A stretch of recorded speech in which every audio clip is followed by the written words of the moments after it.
तो हम spring force continue करते हैं।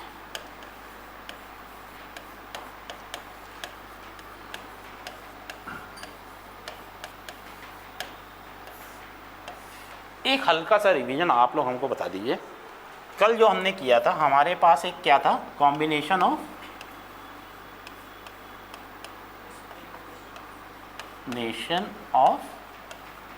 Spring and string.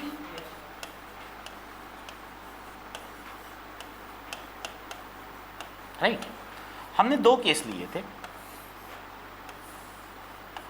एक में स्ट्रिंग को कट किया था, स्ट्रिंग कट, और दूसरे में स्प्रिंग को कट किया था। राइट, अब दोनों में क्या क्या हमने किया था just after cutting.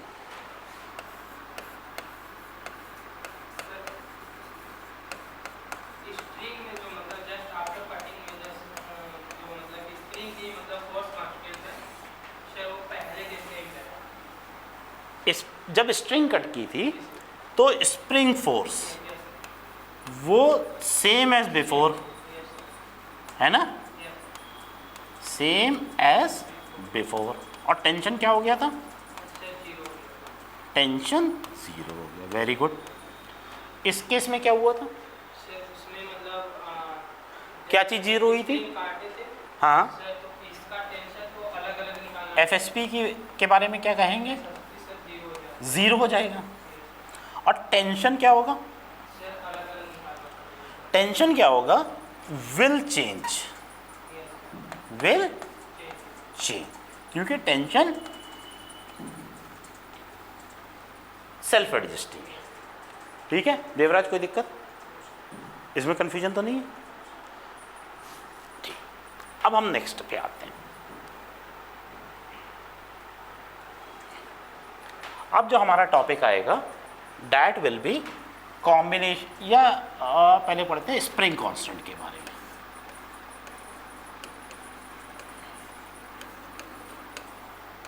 Spring constant को किससे डिनोट करते हैं बेटा, के से, के से। हमारी स्प्रिंग रहती है, इस पे हम कहते हैं स्प्रिंग कांस्टेंट के है। सिर्फ एक चीज याद रखो जो हम लोग के सिलेबस में इंपॉर्टेंट है, K is inversely proportional to L. जितनी ज्यादा लेंथ होगी उतना कम स्प्रिंग कांस्टेंट होगा। ठीक है, अब हमने क्या किया, ये स्प्रिंग है, इसको मैंने 2 इक्वल हाफ्स में काट दिया, कट इनटू 2 इक्वल हाफ्स। तो हमारी स्प्रिंग कैसी हो जाएगी, ये L/2 और ये L/2। अब हमने कहा इन दोनों के स्प्रिंग कांस्टेंट क्या होंगे, क्या वो K होंगे कि K से डिफरेंट होंगे, डिफरेंट होंगे। क्यों होंगे, क्योंकि K है L पे डिपेंड कर रहा है। ठीक है,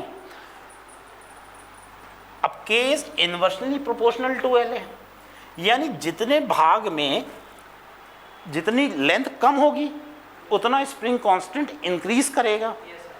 तो इसका स्प्रिंग कांस्टेंट क्या हो जाएगा, 2K, क्योंकि ये L/2 हुआ है तो स्प्रिंग कांस्टेंट 2K हो जाएगा। इसी तरह इसका स्प्रिंग कांस्टेंट 2K हो जाएगा। Very good. इसी को मैंने 3 भाग में बांट दिया, L/3, L/3 और L/3।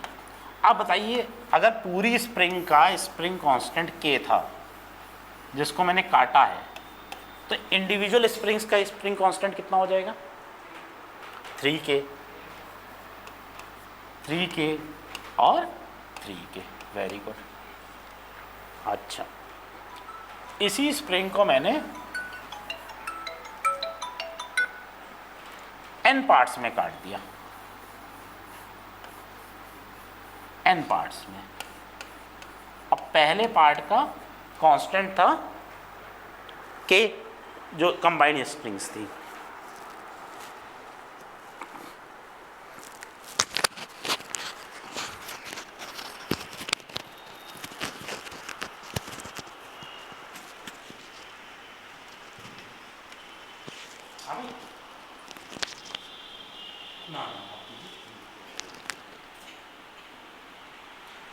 तो सबका स्प्रिंग कांस्टेंट क्या होगा?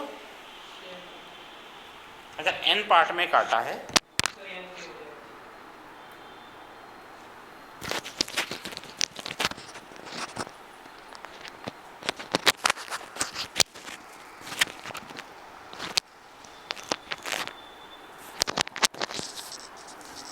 तो n के हो जाएगा, है ना? जितना रेशियो में आपका l कम होगा उसी रेशियो में k बढ़ जाएगा। अब एक थोड़ा सा सवाल है, ये एक स्प्रिंग है राइट, इसका स्प्रिंग कांस्टेंट k है। मैंने इसको काटा इन द रेशियो ऑफ 3:5, तो एक स्ट्रिंग ये हो गई और ये स्ट्रिंग ये हो गई। इसका एक k था, इसका मान लो k1 हो गया, इसका k2 हो गया। अब बताओ दोनों के क्या होंगे स्प्रिंग कांस्टेंट?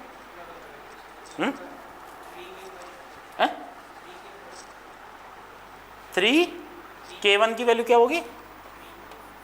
3k और k2 की 5k। और कोई आंसर? k1 की होगी 3/8k, k2 की कितनी होगी? 5/8k। चलिए इन दोनों आंसर को हम रखते हैं और फिर चेक करते हैं कि आंसर सही है कि नहीं। अच्छा, अगर ये लेंथ रेशियो किस में काटा गया है? 3:5 में। तो अगर इसकी लेंथ मैं L1 मानूं और इसकी L2 मानूं तो L1 की लेंथ कितनी हो जाएगी? 3/8L हो जाएगी कि नहीं भाई? रेशियो 3:5 है। अगर टोटल लेंथ 8 माने तो ये 3 पार्ट में डिवाइड हुआ, ये 5 में डिवाइड हुआ, तो 5/8। L2 कितना हो जाएगा बताइए? 5/8L। Very good, 5/8L right. अब हमने क्या कहा था कि जो स्प्रिंग कांस्टेंट है that is inversely proportional to L, यानी जिस रेशियो में लेंथ का है उसके उल्टे रेशियो में, हाँ, तो k1 की वैल्यू क्या आ जाएगी?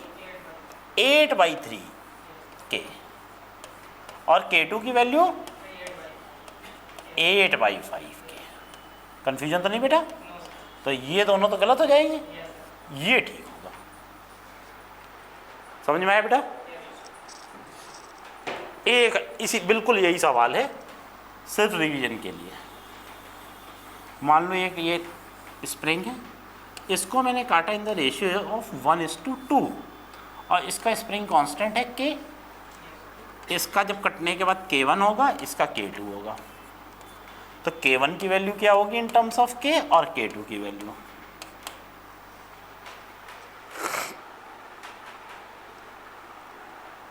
बिल्कुल वैसे ही है।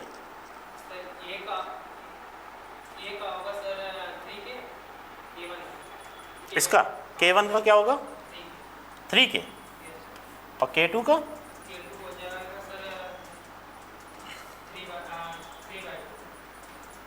3/2। तुम बताओ देवराज, पक्का? कंफ्यूजन तो नहीं है? ठीक है। अच्छा, अब हम आते हैं कॉम्बिनेशन ऑफ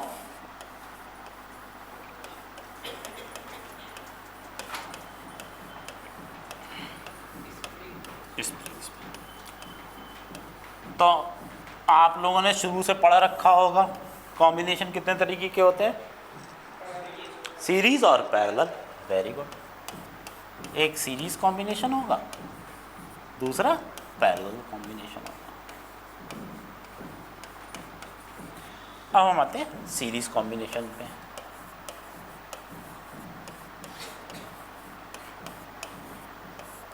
मान लो हमारे पास दो स्प्रिंग है और यहाँ पे मास रखा हुआ है। इसको मैंने F4 से इस तरफ खींचा, जिससे ये मास m का डिस्प्लेसमेंट हो गया x। ठीक है, तो ये बताओ कि ये जो स्प्रिंग है, दोनों स्प्रिंग, इनका टोटल डिस्प्लेसमेंट कितना होगा? x होगा, क्योंकि ये पूरा मास x खींचा है, तो दोनों का कंबाइंड जो डिस्प्लेसमेंट होगा वो x ही होगा। अच्छा, इसका k1 है और इसका k2 है। स्प्रिंग कांस्टेंट अलग अलग है।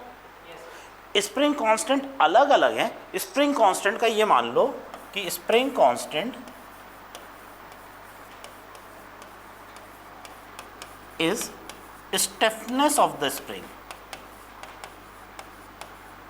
Stiffness of the spring. मतलब जिसका K ज़्यादा होगा उसकी स्टिफनेस ज़्यादा होगी कि कम होगी? उसकी ज़्यादा होगी। मतलब हम अगर K ज़्यादा है तो एक फोर्स K ज़्यादा है, K2 कम है, एक ही फोर्स लगाएं तो ये कम डिस्प्लेस होगा, ये ज़्यादा डिस्प्लेस होगा। ठीक है, अच्छा, तो मैंने कहा ये x1 डिस्प्लेस हुआ और ये x2 डिस्प्लेस हुआ। बेटा इसमें कोई कंफ्यूजन? टोटल डिस्प्लेसमेंट कितना था? x, तो हम लिख सकते हैं x is equal to x1 plus x2, right. अच्छा, इसमें कितना फोर्स लगेगा इस स्प्रिंग में? k1 x1, अगर डायरेक्शन की बात ना करें, खाली मैग्नीट्यूड की बात करें, तो इसमें फोर्स लगेगा k1 x1, इसमें k2 x2। अब ये बताइए, ये दोनों फोर्स सेम होंगे कि अलग अलग होंगे? अलग अलग होंगे। क्यों होंगे अलग? लेंथ तो अलग है लेकिन K भी अलग है। अब देखो, इन दोनों स्प्रिंग के बीच में कोई मास है? नहीं है।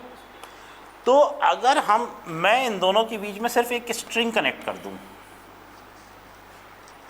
तो ये यहां पे हमने फोर्स लगाया F, तो इस पॉइंट पे भी टेंशन T होगा और इस पॉइंट पे भी टेंशन T होगा, तो यानी टेंशन तो सेम होगा ना। अगर मास होता तब अलग होता, यानी इन दोनों में फोर्स सेम होगा। नहीं समझ में आया? फिर से बनाते हैं। हमारे पास एक स्प्रिंग थी, ये दूसरी स्प्रिंग, ये मास, और यहाँ पे हमने फोर्स लगाया F। इन दोनों के बीच में मास नहीं है। मास नहीं है यानी हम एक सिंगल स्ट्रिंग कंसिडर कर सकते हैं। इसका एक इक्विवेलेंट डायग्राम बना लें। अगर मान लो सिंगल स्प्रिंग लगा दें दोनों की जगह, आप कोई कंफ्यूजन? फोर्स वही लगा रहे हैं, मास वही है। हमने कहा इसका K1, इसका K2 और इसका K इक्विवेलेंट है। ठीक है, तो अब बताओ ये फोर्स पूरे में सेम होगी कि नहीं होगी? और कितनी होगी? x, यहाँ पे कितना डिस्प्लेसमेंट हुआ था? x, इसका x2, इसका x1, इसका पूरे का डिस्प्लेसमेंट कितना होगा? x होगा, क्योंकि ये x गया तो ये x होगा, इसका डिस्प्लेसमेंट x होगा। यानी ये फोर्स तो सेम होगी तीनों में। तो हम लिख सकते हैं k1 x1 is equal to k2 x2 is equal to k equivalent into x is equal to F। लिख सकते हैं कि नहीं? दो फोर्स बराबर होंगे। स्टिफनेस पे तो डिपेंड नहीं करा, लेकिन जितनी स्टिफनेस ज़्यादा होगी उतना डिस्प्लेसमेंट कम होगा। अच्छा, मान लो जैसे आपने किया 2 इंटू 6, आंसर कितना आया? 12। यानी मान लो K 2 इंटू 6 मैंने किया, आंसर आया 12। या ये K1 था और ये X1 था। अब मैंने कहा K2 की वैल्यू 6 है तो x की वैल्यू यहाँ पे 2 होगी, आंसर तो तब भी 12 आएगा। अगर K ज़्यादा होगा तो डिस्प्लेसमेंट कम होगा, और अगर K कम होगा तो डिस्प्लेसमेंट ज़्यादा होगा, दोनों का प्रोडक्ट सेम होगा। ठीक है ना? तो ये इक्वेशन वैलिड रहेगी कि नहीं? ठीक है। अब हमने क्या कहा था, x1 plus x2 is equal to x। देखो यहां टोटल डिस्प्लेसमेंट क्या हुआ, x, इसका x1 इसका x2, तो हम लिख सकते हैं x1 plus x2 is equal to x। अब देखो इससे k1 x1 is equal to f अगर रखें तो x1 की वैल्यू क्या हो जाएगी, f बाई k1, इसको इससे कंपेयर करो हो जाएगी, प्लस x2 की वैल्यू बताओ क्या होगी, इसको इससे कंपेयर कर दो, फिर f से f बाय k2, अब इसको इससे कर दो x को, f बाय k इक्वलेंट,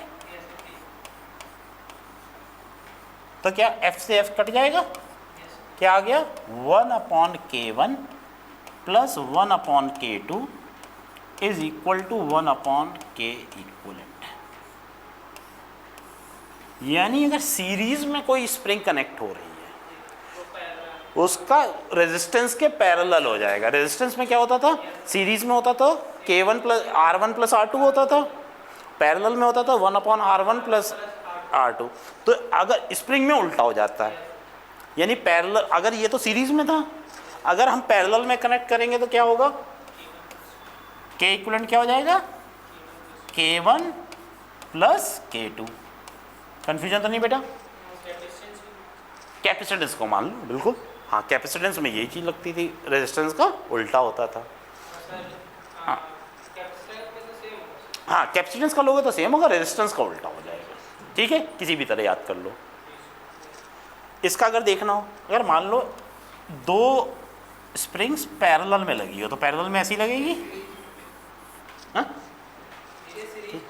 ये सीरीज का था, ये पैरेलल में एक मास लगा हुआ, इस पे हमने फोर्स लगाया F। ठीक है, अच्छा अब अगर हम फोर्स लगाएंगे तो दोनों स्प्रिंग्स का डिस्प्लेसमेंट सेम होगा कि अलग अलग होगा, सेम होगा। अगर ये x मूव किया है तो ये भी x मूव करेगा और ये भी x मूव करेगा। अगर इसका स्प्रिंग कांस्टेंट K1 है, इसका स्प्रिंग कांस्टेंट K2 है, इस पे फोर्स कितनी लगेगी, K1x, इस पे K2x। अच्छा फोर्स तो एक ही लगा रहे हैं तो यही फोर्स दोनों में डिवाइड होगा, यानी हम लिख सकते हैं F is equal to K1x plus K2x, लिख सकते हैं कि नहीं? वही फोर्स तो दोनों में डिवाइड होगा। और इसके इक्वलेंट अगर हमने बना लिया, दोनों स्प्रिंग को हटा के एक स्प्रिंग लगा दी और उसका कहा कि K इक्वलेंट है, फोर्स F था, डिस्प्लेसमेंट x था, तो इसका भी डिस्प्लेसमेंट x होगा। इसमें फोर्स कितनी लगेगी, K इक्वलेंट इंटू एक्स। कोई दिक्कत?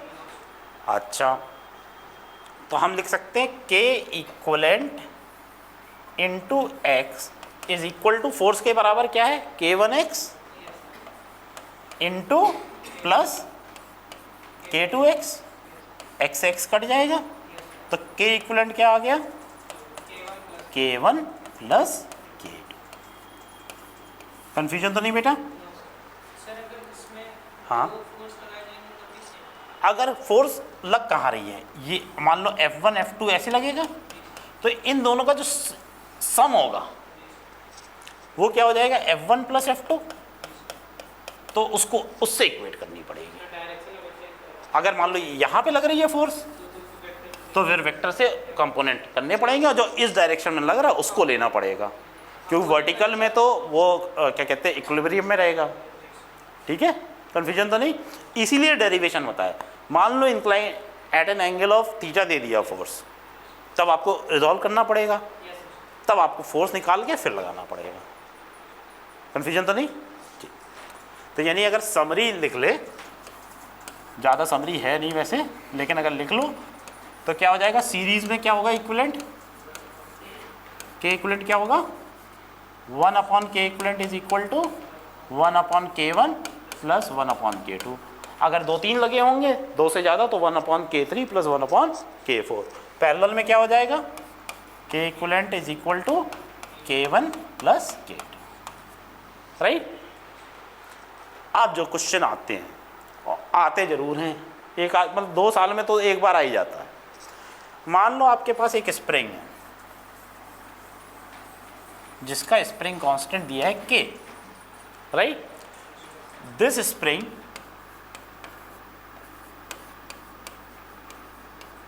is cut into 2 equal halves, and the 2 halves are joined in parallel. Find effective spring constant.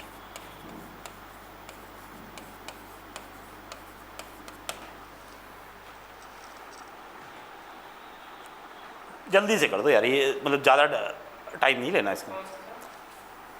एक स्प्रिंग है, स्प्रिंग कांस्टेंट के, उसको हमने 2 इक्वल हाफ में कट कर दिया और उन 2 इक्वल हाफ को पैरेलल में जोड़ दिया, तो इक्विवेलेंट कितना आएगा स्प्रिंग कांस्टेंट, के इक्विवेलेंट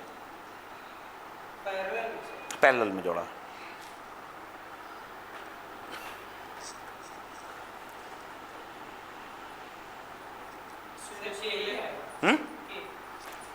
एक आंसर आया के, दूसरा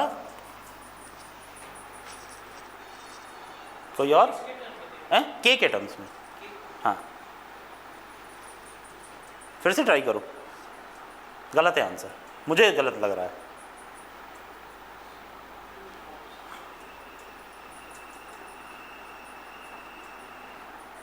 पहले स्प्रिंग को कट किया, फिर उनको पैरेलल में जोड़ा। हो सकता सही भी हो के, भी सॉल्व करके देखेंगे तो आंसर आएगा।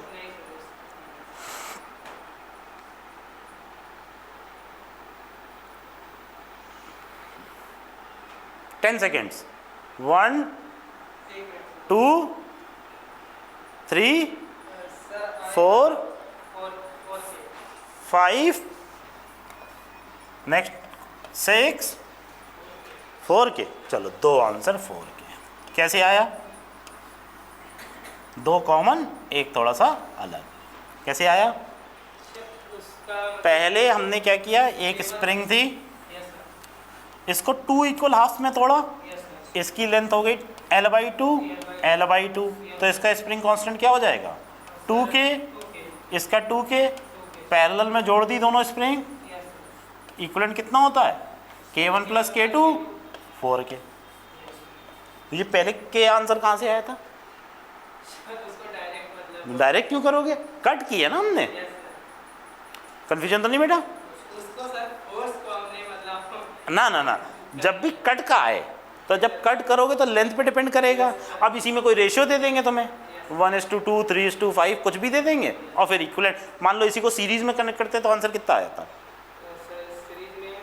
1/2K प्लस 1/2K, ठीक है, 2K/2, तब के आ जाता, तब के आता। ठीक है ना, कंफ्यूजन तो नहीं? ठीक। तो ये हमारे स्प्रिंग पे था। अब ये बताओ, स्प्रिंग में अभी तक हम लोगों ने शुरू से लेकर, कल से लेकर आज तक क्या क्या पढ़ा, बस इतना ब्रीफ में बता दो।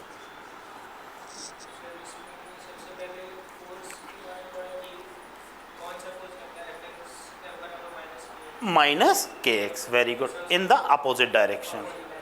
और स्प्रिंग अगर सेम है या बीच में मास नहीं लगा है तो वो सेम रहेगा पूरा फोर्स। और x क्या होता है? Displacement, change in the direction, in the length of the spring, length of the, it is a, कौन सा फोर्स है? Spring force is a restoring, वो अपनी लेंथ वापस लेना चाहता है, इसलिए वो माइनस साइन लगता है। फिर नेक्स्ट क्या पढ़ा था? एप्लीकेशंस पढ़े थे। एप्लीकेशन में क्या पढ़ा था? पहले तो स्प्रिंग के क्वेश्चन किए थे। स्प्रिंग को हम किससे रिप्लेस कर सकते हैं?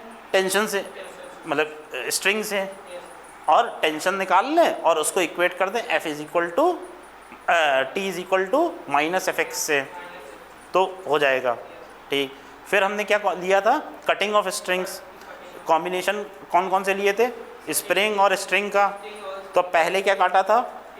स्ट्रिंग काटी। जब स्ट्रिंग काटते हैं तो क्या होता है? टेंशन जीरो हो जाएगा। और FSP क्या होगा? स्ट्रिंग काटेंगे, टेंशन जीरो हो जाएगा। कौन सा force? Spring force. Spring force will remain same as it was before.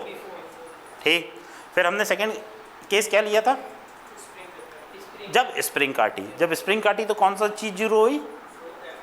FSP zero हो गई। What about tension? Tension change हो जाएगा। ठीक है, और टेंशन चेंज होगा, it will not be the as same as before. फिर हमें नई वैल्यू निकालनी पड़ेगी। कंफ्यूजन तो नहीं है इसमें? ठीक, फिर क्या पढ़ा? Combination. K is inversely proportional to L। जितना कम L होगा उतना ज़्यादा K होगा। जिस रेशियो में L कम होगा उसी रेशियो में K बढ़ जाएगा। पैरेलल में क्या फॉर्मूला लगेगा K इक्विवेलेंट का? K सीरीज में। ठीक, कंफ्यूजन? अब हम अपना एक नया टॉपिक शुरू करते हैं, बहुत इंटरेस्टिंग टॉपिक है। कौन सा बताओ शुरू करने जा रहे हैं? Friction force. ठीक, और ये फ्रिक्शन फोर्स ना सारे में मिला के देखो, जो जितना भी पढ़ा है, laws of motion, vector, straight line, circular भी आएगा, इलेक्ट्रोस्टैटिक भी आएगा, सबको मिला के ही सवाल आएगा। और उसमें कॉमन चीज़ क्या रहेगी? फ्रिक्शन। फ्रिक्शन सब में कॉमन रहेगा। ठीक है, और वेक्टर, क्यों? वेक्टर तो आप मतलब रिजॉल्व करोगे।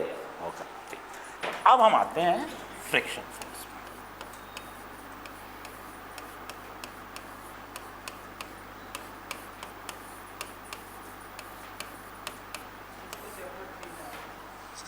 इसी यूनिट में है वैसे।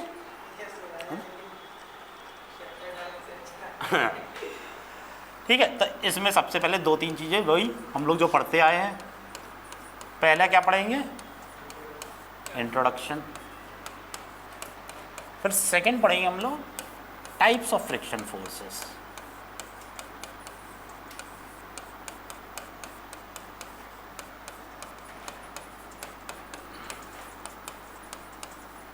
अच्छा, इसमें हम अपने सिर्फ सिलेबस के हिसाब से पढ़ेंगे। सिर्फ दो टाइप का पढ़ेंगे, होते कई तरह के हैं, लेकिन हम पढ़ेंगे सिर्फ दो। एक पढ़ेंगे स्टैटिक फ्रिक्शन और दूसरा काइनेटिक फ्रिक्शन। रोलिंग फ्रिक्शन भी होते हैं और भी तरह के होते हैं, लेकिन उससे हमें मतलब नहीं है। ठीक है, उसके बाद तीसरा हम पढ़ेंगे एंगल ऑफ फ्रिक्शन, या उसके बाद कुछ एप्लीकेशंस लेंगे। एप्लीकेशंस का मतलब क्या हो गया? हमारे कुछ न्यूमेरिकल्स। फिर हम पढ़ेंगे angle of friction.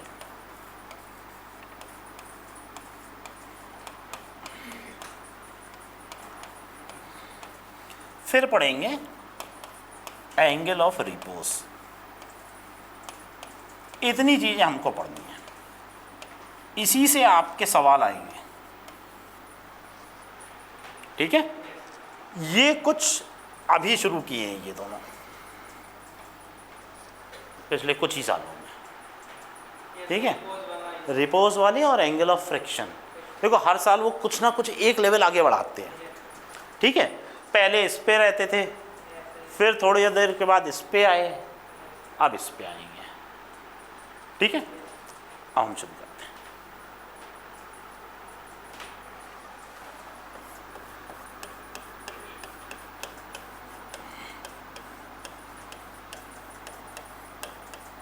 What is friction, कोई बताएगा? फ्रिक्शन क्या होता है? अपोज करेगा। ठीक, वेरी गुड। अपोजिस मोशन, है ना, लिख सकते हैं।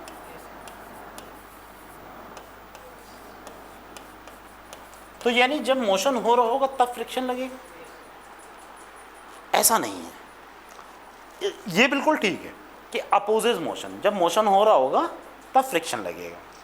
लेकिन एक जगह और फ्रिक्शन लगेगा, जब when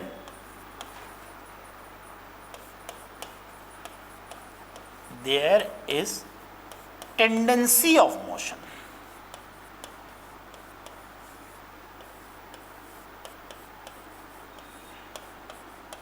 मतलब मोशन हो नहीं रहा है, मोशन होना चाहता है लेकिन मोशन हो नहीं रहा है, यानी अभी भी बॉडी रेस्ट पे है।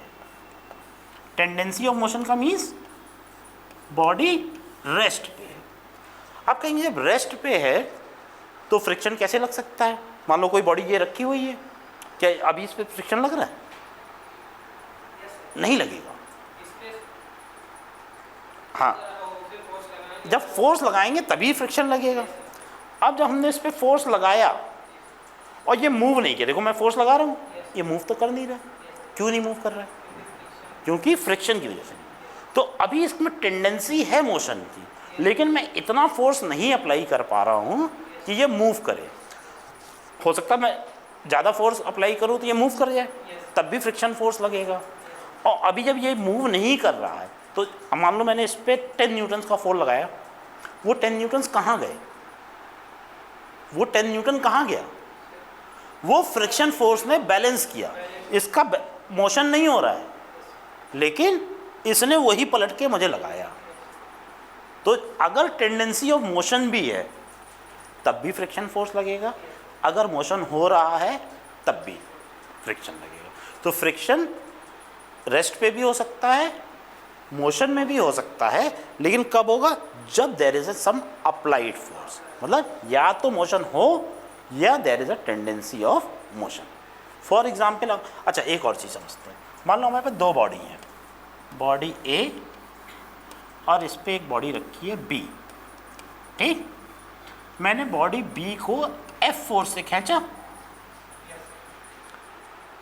राइट। जब एफ फोर्स से खींचूंगा तो बॉडी ए तो रेस्ट पे रहेगी, और ए जब बी को देखेगा तो उसको बॉडी आगे जाते हुए दिखाई देगी। तो बॉडी बी पे एक फ्रिक्शन फोर्स लगाएगा, friction force on B due to ए।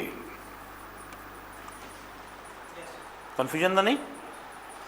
अच्छा, अब बी ने ए को देखा, जब बी ने ए को देखा तो क्या दिखेगा उसको? ए इस तरफ जाते हुए दिखेगा। तो एक बी ए पे कौन सी फ्रिक्शन फोर्स लगाएगा? इस डायरेक्शन में, जो रिलेटिव मोशन को अपोज करे। तो यानी ए पे क्या फ्रिक्शन फोर्स? ऐसे लगेगा, friction force on A due to B. ये समझ में आया कि नहीं? और ये Newton third law of motion में था कि फोर्स एग्जिस्ट इन पेयर। दोनों बताओ वो है कि नहीं? एक्शन रिएक्शन पेयर कैसे हुए? सेम नेचर के हैं और दोनों अलग बॉडी पे लग रहे हैं। एक ए पे लग रहा है, एक बी पे लग रहा है। ठीक है, ठीक। अच्छा, इसमें एक और चीज़ देखो, फ्रिक्शन फोर्स जो होगा वो तभी एग्जिस्ट करेगा, ये एग्जिस्ट तभी करेगा when two bodies are in contact, जब वो आपस में कॉन्टैक्ट में होंगे तभी करेगा। अगर कांटेक्ट नहीं होगा तो नहीं करेगा। This is a contact force. ठीक है, अच्छा इसका डायरेक्शन क्या होता है? फोर्स है, एक मैग्नीट्यूड होगा, एक डायरेक्शन होगा। हमेशा जैसे नॉर्मल रिएक्शन किस डायरेक्शन में लगता है? Perpendicular to the point of contact. Friction force कैसे लगता है, देखो नॉर्मल रिएक्शन ऐसे लगता था perpendicular to the point of contact, ये ऐसे लग रहा है। तो जो फ्रिक्शन फोर्स की डायरेक्शन होती है, ये बेटा याद रखना, ऐसे ऐसे सवाल आए ना कि सिर्फ अगर जिसको ये कंसेप्ट पता होगा, अभी आज ही के लेक्चर में हो सकता है वो सवाल आ जाए। डायरेक्शन जो होती है वो टेंजेंशियल होती है। किसके टेंजेंशियल होती है? आइदर मोशन के और टेंडेंसी ऑफ मोशन के।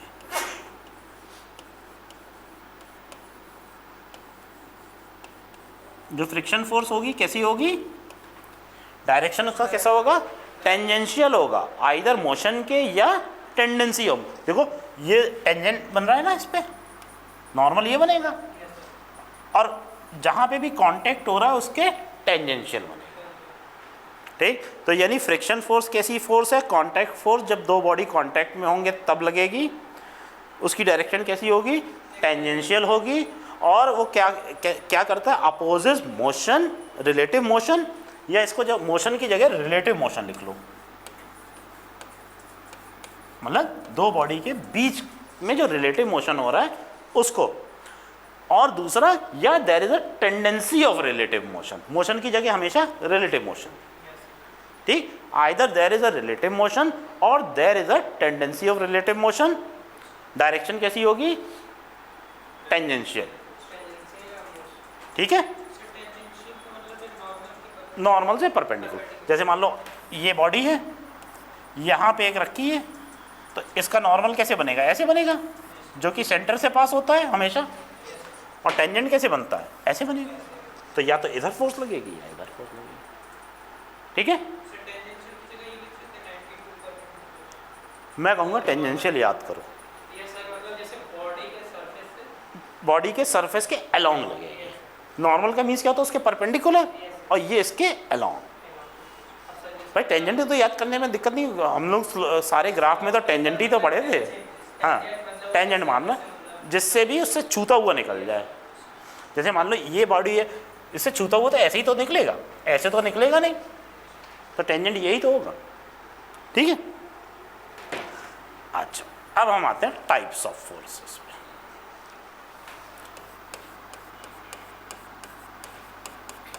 Types of friction.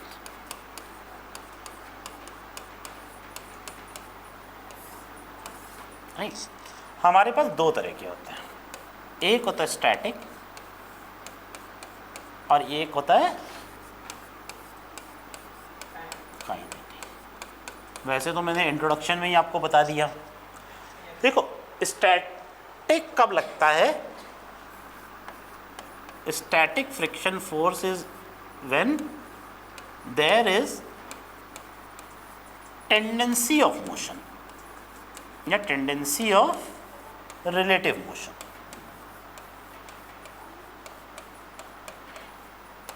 यानी बॉडी अभी भी रेस्ट पे है। किस पे है? रेस्ट पे। वही चीज, मैंने इस टेबल को धक्का दिया, क्या वो मूव किया? नहीं मूव किया, लेकिन मैंने कुछ फोर्स तो लगाया। तो उसको किसने रोका? उसको फ्रिक्शन फोर्स ने अपोज किया। ठीक है, तो वो स्टैटिक में आएगा। काइनेटिक में कब आएगा? When there is relative motion. ये जब मोशन होने लगा तब आएगा। आप जैसे मान लो इसी टेबल को मैंने धक्का दिया, ये चलने लगा, लेकिन तब भी तो ये फ्रिक्शन तो कुछ लगाएगा ना सरफेस की वजह से। तो जब मोशन में जो फ्रिक्शन लगेगा उसको क्या कहेंगे? Kinetic friction. और जब हम फोर्स लगा रहे हैं और बॉडी नहीं मूव कर रही है उसको हम क्या कहेंगे? काइनेटिक फ्रिक्शन या स्टैटिक फ्रिक्शन। सॉरी, हाँ, स्टैटिक फ्रिक्शन। दोनों में डिफरेंस समझ में आया? जब बॉडी मोशन में है तो कौन सा फ्रिक्शन लगेगा? काइनेटिक। और जब बॉडी स्टेशनरी है तो कोई फ्रिक्शन लगेगा कि नहीं लगेगा? It depends. अगर जब तक फोर्स नहीं अप्लाई करेंगे, हाँ, तब तक तो कोई फ्रिक्शन नहीं लगेगा। फोर्स अप्लाई किया और बॉडी नहीं मूव की तब स्टैटिक फ्रिक्शन। ठीक है, तो first we will start with kinetic friction, फिर आएंगे हम लोग स्टैटिक फ्रिक्शन में। ठीक, फ्रिक्शन तो हम लोग ऑलरेडी डिस्कस कर ही चुके हैं। ये कब होता है कि when there is relative motion.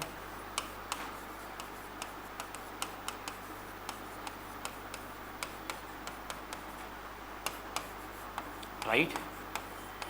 अच्छा, एक इंपॉर्टेंट बात इसकी, जो सबसे इंपॉर्टेंट बात है, काइनेटिक फ्रिक्शन की जो वैल्यू होती है या मैग्नीट्यूड जो होता है, दैट इज कांस्टेंट। बॉडी कितनी तेज चल रही है, कितनी धीरे चल रही है, इससे इसको कोई फर्क नहीं पड़ता। क्या कहा मैंने?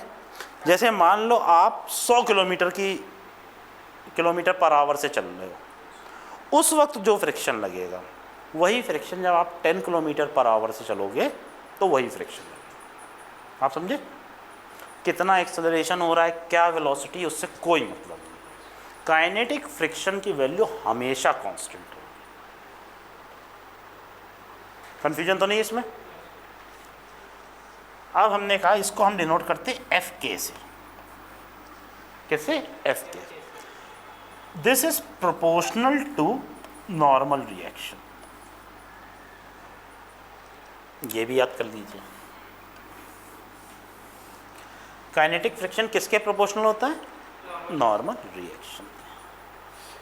अगर हम प्रोपोर्शनलिटी हटाएंगे तो एक कांस्टेंट लगाएंगे, वो कांस्टेंट होता है म्यू के इंटू एन। तो ये हमारा फॉर्मूला हुआ for kinetic friction. Right? Mu K is coefficient of kinetic friction.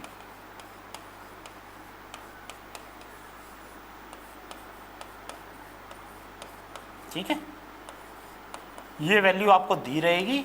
It is determined only experimentally. ये डिपेंड करता है दो जो सरफेस है वो कैसे है, मतलब depends upon the two surfaces in contact. Formula क्या बनेगा? F K is equal to mu के इंटू एन। ये वैल्यू हमेशा कांस्टेंट रहेगी। It does not depend upon velocity और एक्सेलरेशन। जो एक बार इसकी वैल्यू आ गई वो पूरे क्वेश्चन में वही रहेगी, म्यू के इंटू एन, म्यू के की भी और एफ के की भी। राइट? डायरेक्शन के बारे में बताइए, क्या करेगा ये? डायरेक्शन क्या होगा? क्योंकि फोर्स है, मैग्नीट्यूड तो हमने निकाल लिया, मैग्नीट्यूड तो म्यू के इंटू एन, और डायरेक्शन क्या होगा? Opposes relative motion. ये तो दोनों, स्टैटिक के लिए भी वही होगा और काइनेटिक के लिए भी वही होगा। हमें मैग्नीट्यूड भी मिल गया और डायरेक्शन भी मिल गया। ठीक है, कन्फ्यूजन तो नहीं बेटा? हाँ। अच्छा, जब तक अभी स्टैटिक पे नहीं आएंगे तो हमेशा हम ये मानेंगे कि जो हमने क्वेश्चन में आ रही है तो बॉडी मूव कर रही है। ठीक है, जब तक स्टैटिक पे नहीं आएंगे। अब मान लो एक एग्जांपल लेते हैं। हमारे पास एक बॉडी है ऑफ मास 4 kg। राइट? इस पे हमने एक फोर्स लगाया F, और इसकी वैल्यू दे रखी है 10 न्यूटन। म्यू के दिया हुआ है हमको, क्या ले लें, ये 10, ये 4, 0.1 लेंगे तो 4, चलो 0.2 ले लिया। ठीक, हमने का फाइंड, क्वेश्चन में दिया है फाइंड, पहला पार्ट फ्रिक्शन फोर्स और second part acceleration of body. Body means 4 kg मास। कैसे करेंगे इस क्वेश्चन को? देखो, एक क्वेश्चन मैं करता हूं। इस पे यहां फ्रिक्शन फोर्स लगेगा Fs या Fk? हमने कहा बॉडी मोशन में मान रहे हैं, फ्रिक्शन फोर्स Fk लगा। फ्री बॉडी डायग्राम बनाए 4 kg मास का, ये 4 kg मास है। इस पे नीचे 4g ऊपर नॉर्मल रिएक्शन, इस डायरेक्शन में एफ कितना 10 न्यूटन, इस डायरेक्शन में एफ के, यही बनेगा। बॉडी क्या ऊपर नीचे जा रही है? नहीं जा रही है। तो यानी वर्टिकल इक्विलिब्रियम में, यानी जितना फोर्स ऊपर उतना नीचे, तो एन की वैल्यू कितनी हो गई 4g, date is equal to 40। हमने कहा एफ के की वैल्यू निकाली। एफ के का फॉर्मूला हमारे पास क्या है? म्यू के इंटू एन। अब म्यू के की वैल्यू दे रखी है क्या? कहाँ? हाँ 0.2 दे रखी है। तो हम लिख सकते हैं 0.2 इंटू 40 यानी 8 न्यूटन। तो यानी कि इस डायरेक्शन में 10 न्यूटन, इस डायरेक्शन में 8 न्यूटन। तो बॉडी कहाँ मूव करेगी? इस डायरेक्शन में। तो इधर 10 इधर 8, एक्सेलरेशन किस डायरेक्शन में होगा? इस डायरेक्शन में। तो किस डायरेक्शन को पॉजिटिव लें, इसको कि इसको? इसको।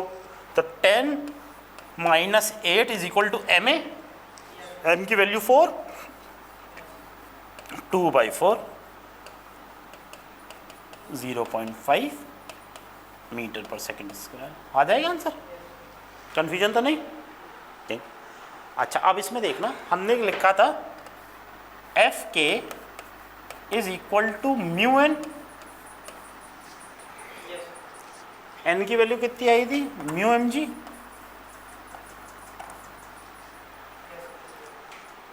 तो क्या एफ की वैल्यू हमेशा म्यू एम जी होगी? बुक में ये फॉर्मूला दिए रहते, कुछ बुक में, सारी बुक में नहीं, और ये फॉर्मूला है गलत। क्योंकि नॉर्मल रिएक्शन अगर बॉडी स्टेशनरी है तब तो ये ठीक है, या स्टेशनरी भी ना है, फोर्स किसी एंगल पे लग रहा हो तो एन की वैल्यू चेंज हो जाएगी, तब फिर ये फॉर्मूला नहीं लगेगा। ठीक। नेक्स्ट एग्जांपल देखते हैं। मान लो वही बॉडी थी, ये है हमारा 4 kg का मास, म्यू के की वैल्यू दे रखी है 0.2। अब हमने एक फोर्स लगाया F is equal to 10√2 right, at an angle of 45 degree. अब हमसे पूछा है फाइंड फ्रिक्शन फोर्स। अभी हमने बॉडी, हम कह रहे हैं जब तक स्टैटिक नहीं पढ़ेंगे हम क्या मान रहे हैं कि बॉडी मोशन में रही। Friction force and acceleration. हाँ आप बताइए कैसे होगा? कम, वेरी गुड।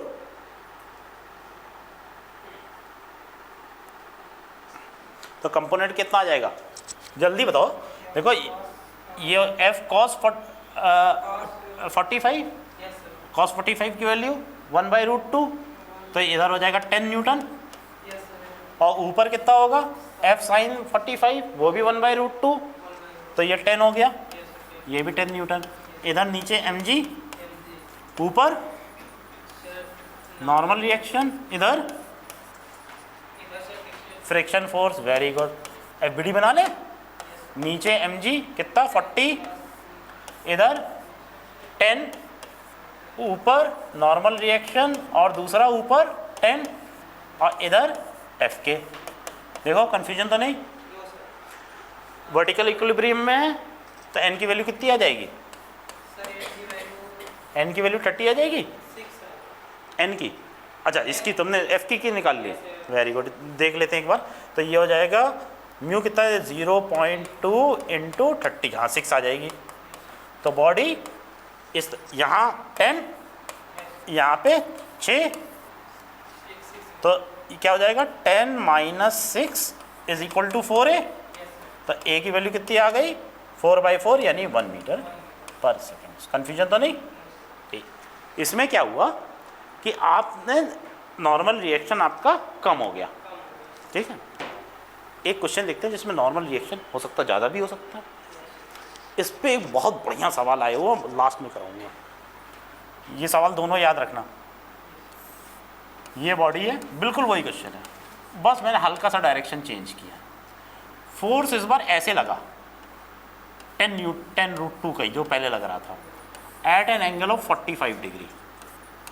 फिर वही दोनों चीज़ें निकालनी है, निकालिए।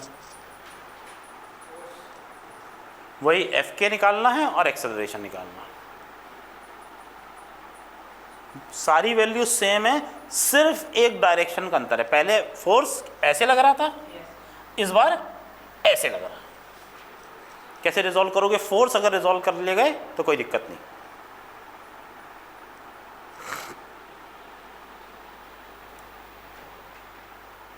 देखो म्यू के वही ले लो, पिछले क्वेश्चन में कितना था? 0.2। हाँ वही ले लो।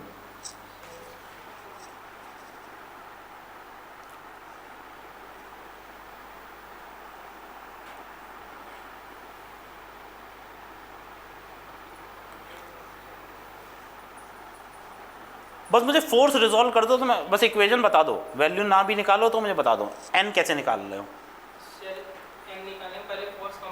तो कैसे किया? किस तरफ? किस तरफ? इधर ऊपर?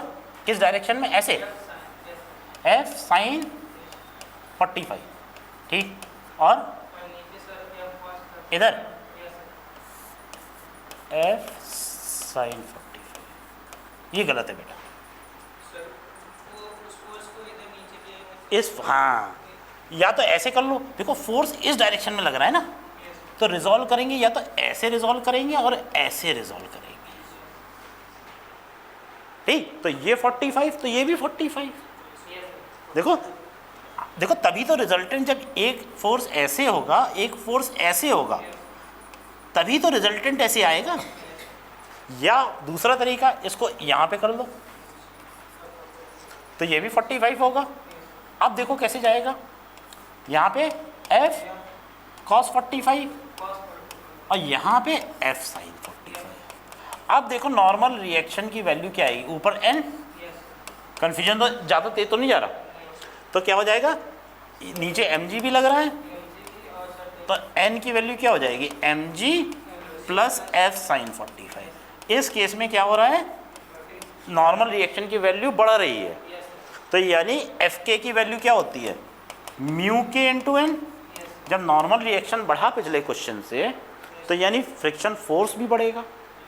जब फ्रिक्शन फोर्स भी बढ़ा यानी कि आप बॉडी कम स्पीड से या कम एक्सेलरेशन से जाएगी, क्योंकि फ्रिक्शन फोर्स बढ़ गया ना इस डायरेक्शन में। सर इसमें आया है 10 न्यूटन सर, ठीक। अब तो 10 न्यूटन आया सर, हाँ। तो मतलब 10। आप देखो पिछली बार 30 आया था नॉर्मल रिएक्शन, इस बार कितना आ जाएगा, 40 प्लस 10 50। तो n की वैल्यू क्या आ जाएगी, 50, और f की वैल्यू क्या आ जाएगी, 4 इंटू 0.2 इंटू 50 यानी 25। हाँ 10, तो 10, ठीक है। तो नेट फोर्स कितना हो गया आगे की डायरेक्शन में, इस तरफ कितना था 10 और इधर 10। ये कुछ गड़बड़ तो नहीं हुई, पक्का? तो बॉडी मूव करेगी? नहीं करेगी, स्टार्टिंग मतलब मूव ही नहीं करेगी, ठीक है। हाँ बराबर हो गया तो मूव नहीं करेगी, अगर कम होता तो मूव कर जाती। कन्फ्यूजन तो नहीं, समझ गए ना क्या दिक्कत थी? जब ऐसे दिया हो, हाँ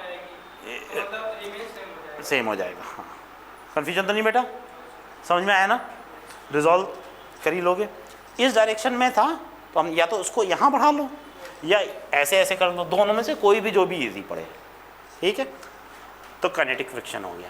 अब हम आते हैं, अच्छा काइनेटिक फ्रिक्शन की प्रॉपर्टी एक बार और बता दो फिर मैं आगे बढ़ता हूँ। पहला क्या है कि जब मोशन होता है तब काइनेटिक फ्रिक्शन लगता है, दूसरा वो कांस्टेंट वैल्यू होती है ना, वेलोसिटी एक्सेलरेशन पे डिपेंड नहीं करता। फॉर्मूला क्या है उसका,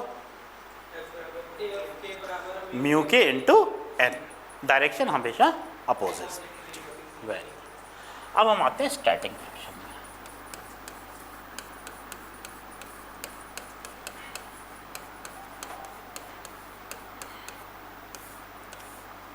स्टैटिक फ्रिक्शन हमने कब बताया था, कब लगता है, when there is tendency of motion हो नहीं रहा है, tendency of relative motion is there. ठीक, हमारा काइनेटिक फ्रिक्शन कैसा फोर्स था? कांस्टेंट फोर्स था, यस ये वेरिएबल फोर्स है। दोनों में अंतर क्या है? ये वेरिएबल फोर्स है, ये अपनी वैल्यू चेंज कर देता है, ये एक सेल्फ एडजस्टिंग फोर्स है।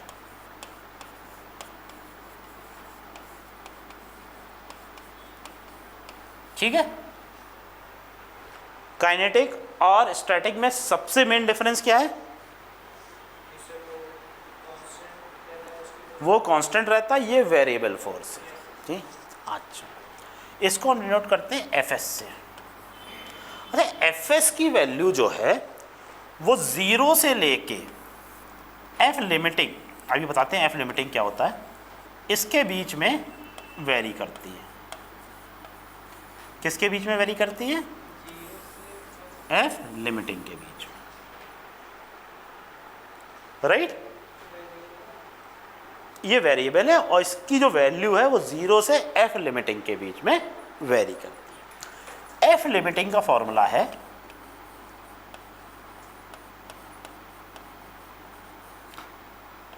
F limiting is equal to mu S. Mu S क्या है?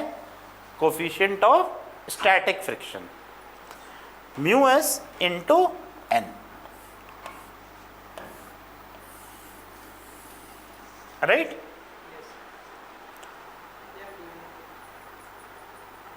कंफ्यूजन तो नहीं? ठीक, एफ लिमिटिंग होता क्या है अब ये समझो। मैंने इस टेबल को धक्का दिया, मान लो 2 न्यूटन से धक्का दिया, ये मूव नहीं हुआ तो फ्रिक्शन कुछ लग रहा होगा। फिर मैंने इसको और धक्का दिया, मान लो 4 न्यूटन से धक्का दिया, अभी भी ये मूव नहीं किया। फिर मैंने इसको 8 न्यूटन से धक्का दिया, तो वो फोर्स जिससे हल्का सा भी ज़्यादा लगा दूं वो होता है लिमिटिंग। नहीं समझे? जस्ट अबाउट टू मूव, हाँ, just about to, just move करने वाला, इससे ज़्यादा हल्का सा भी लगा दूंगा तो बॉडी मूव हो जाएगी, तो दैट इज लिमिटिंग फ्रिक्शन। ठीक है, उसका फॉर्मूला क्या है? Mu S into N. अच्छा, अब एग्जाम्पल से समझते हैं तो समझ में आएगा। मान लो वही बॉडी थी हमारी 4 kg की, राइट? एफ लिमिटिंग का फॉर्मूला क्या है? Mu S into N. F static का फॉर्मूला क्या होगा एफ एस का?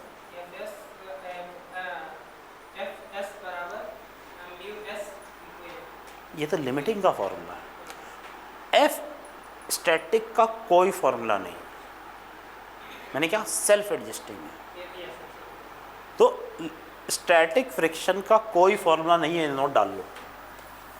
एफ एस नो फॉर्मूला, इसका कोई फॉर्मूला नहीं है, राइट? हमारे पास फॉर्मूला किसका है?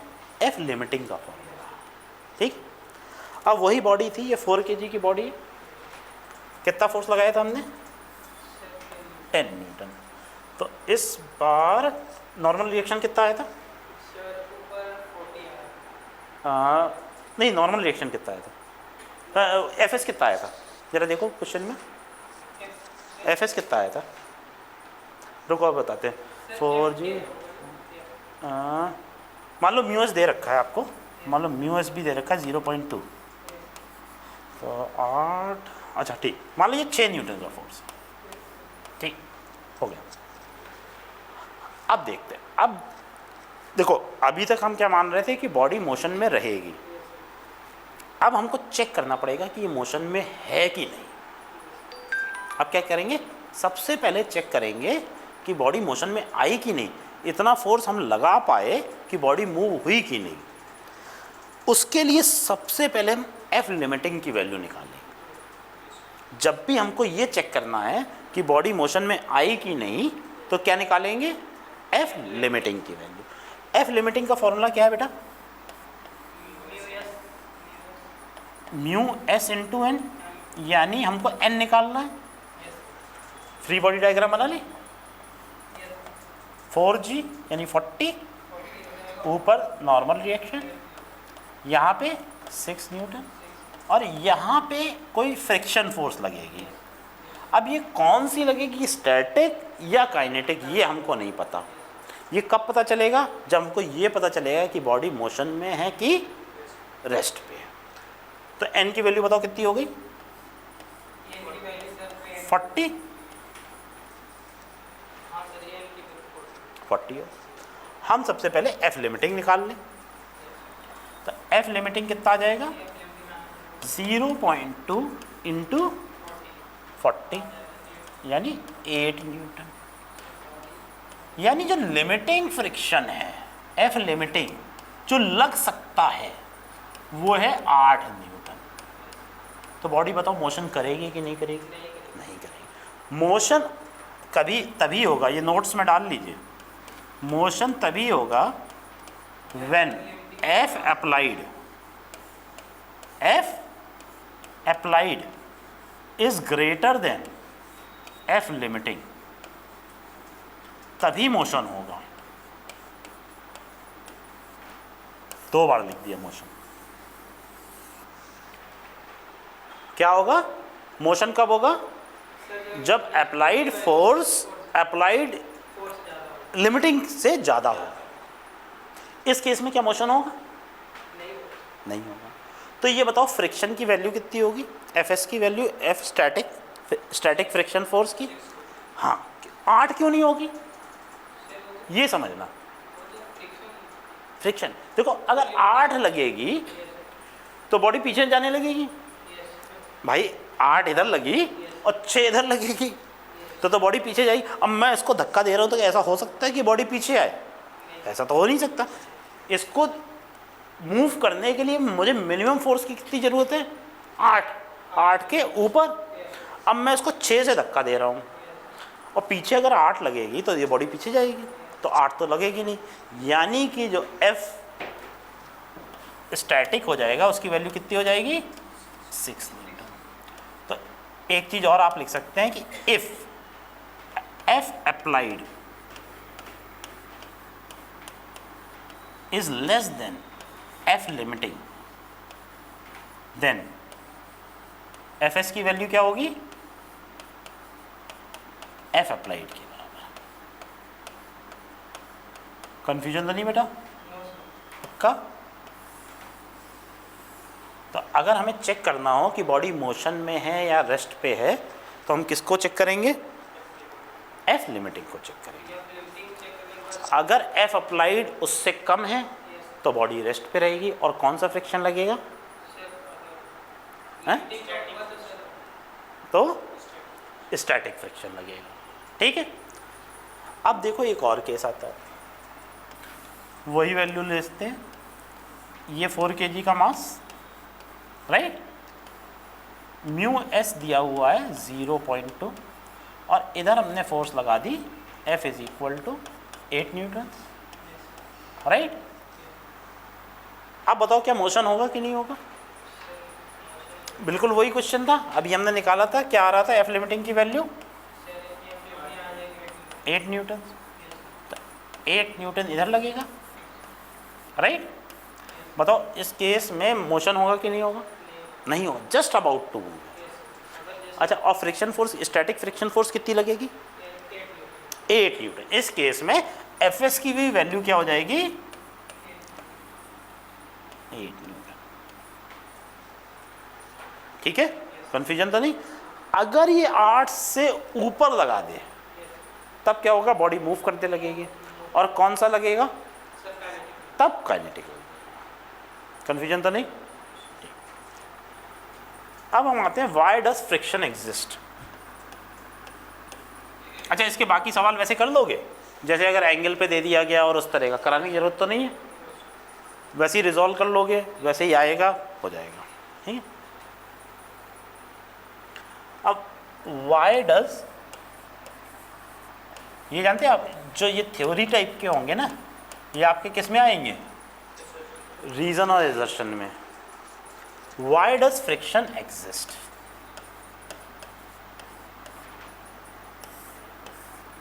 ठीक, अगर हम माइक्रोस्कोपिक लेवल पे जाएं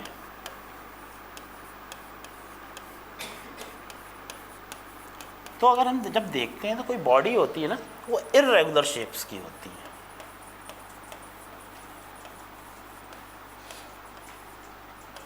शेप्स की होती है। जैसे कोई भी बॉडी है, अगर उसको हम माइक्रोस्कोप से देखेंगे ना तो उसको जो सरफेस दिखेगा वो थोड़ा ऐसे ऐसे दिखेगा। ठीक है, अब दो सरफेस हैं तो कुछ ऐसे से, एक दूसरा सरफेस ऐसे ऐसे होगा, है ना। अच्छा एक चीज़ बताओ, किसी चीज़ को शुरू करने में ज़्यादा मेहनत लगती है कि उसको सस्टेन करने में?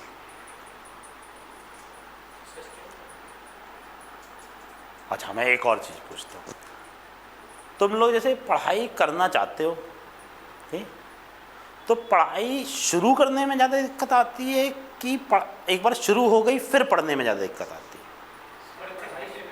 पढ़ाई शुरू करने में, बिल्कुल यही कॉन्सेप्ट है। एक बार अगर जैसे मान लो मोशन स्टार्ट हो गया, फिर उसको मोशन में रखना इजी है,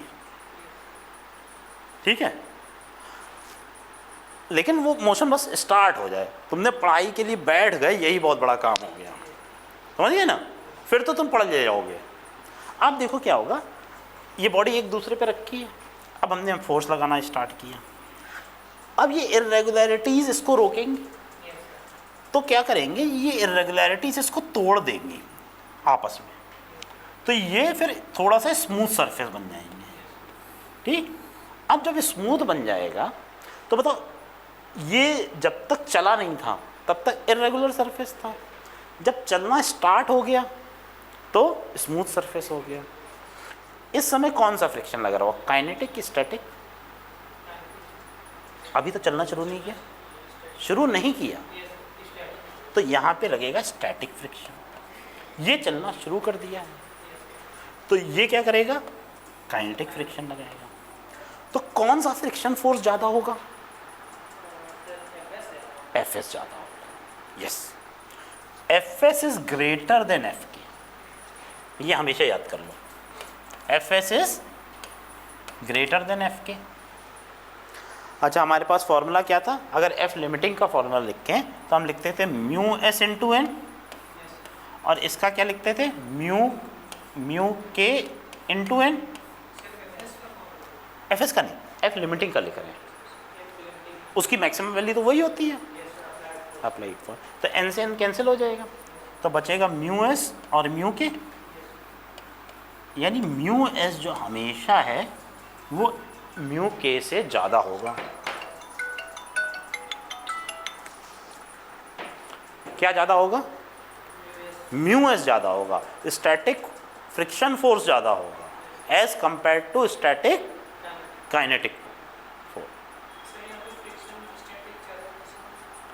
देखो मैंने कहा कि इरेगुलरिटीज़ होती हैं, अब बॉडी एक दूसरे के ऊपर रखी हुई है, अब उसको मोशन में लाना है, तो ये इरेगुलरिटीज़ को तोड़ने के लिए कुछ फोर्स लगाना पड़ेगा ना आपस में। जैसे मान लो हमारे पास एक ग्रूव्स नहीं होते ऐसे,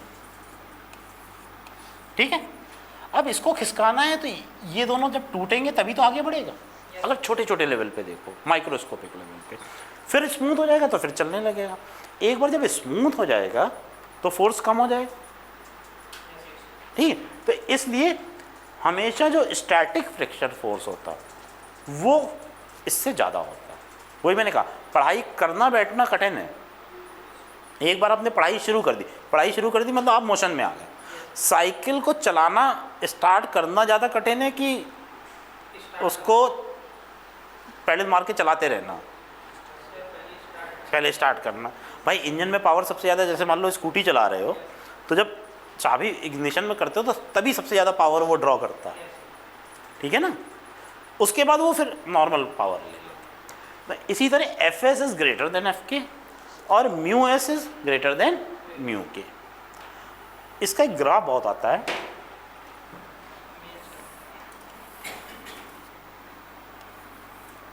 ये एफ एस या म्यू एस और ये, तो अगर ग्राफ बनाएंगे तो ऐसा ग्राफ बनता है, ठीक है। ये कौन सी वैल्यू होगी, एफ एस, और ये क्या होगी, एफ के। ये फोर्स है, सॉरी एफ के, ठीक है। और ये मोशन या फोर्स मान लो, ठीक है। जो एफ एस है वो हमेशा ज़्यादा होगा एफ के से, और ये एंगल बनेगा आपका 45 डिग्री। ये क्वेश्चन बहुत आता है, और इसका रीज़न क्या होगा, because of irregularities in the surfaces. Confusion तो नहीं बेटा इसमें, ठीक।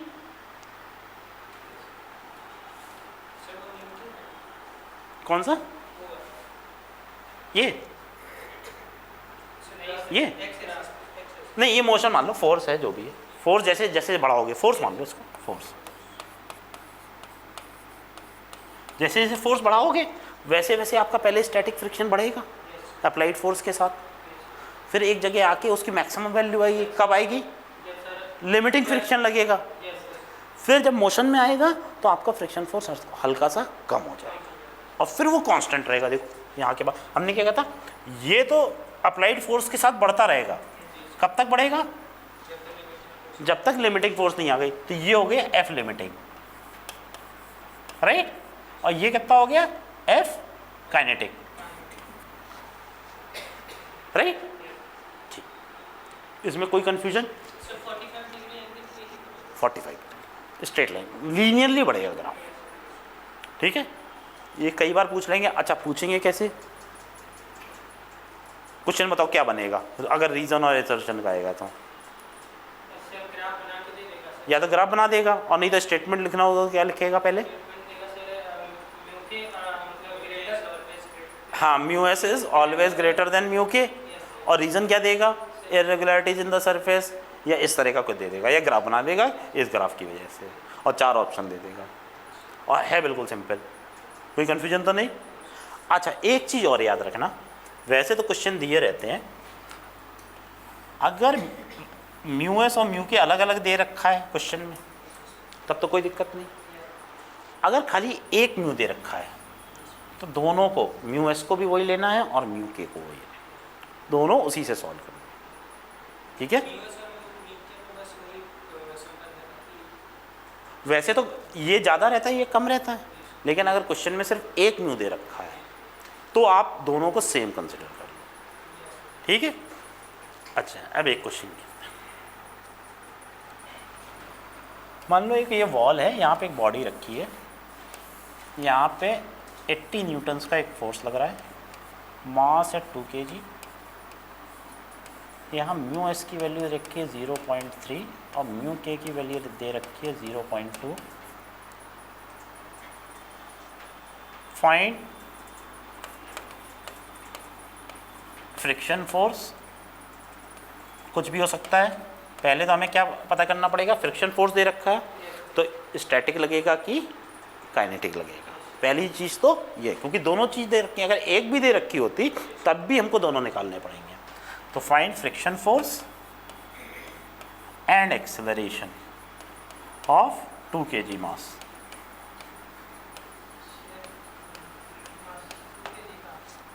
टू kg का मास है,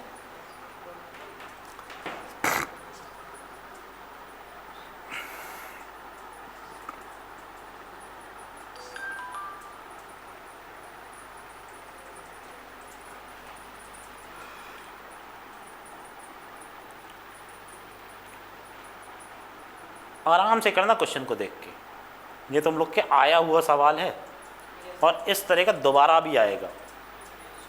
अगर खाली फ्रिक्शन पे सवाल आएगा तो इसी तरह का आएगा, इसी को थोड़ा बहुत एंगल बना देंगे। और मैंने एक कंसेप्ट बताया था कि फ्रिक्शन फोर्स डायरेक्शन के लिए मैंने क्या बोला था, मैंने कहा था बाद में एक सवाल कराऊंगा, याद है क्या बोला था, किस कब बोला था,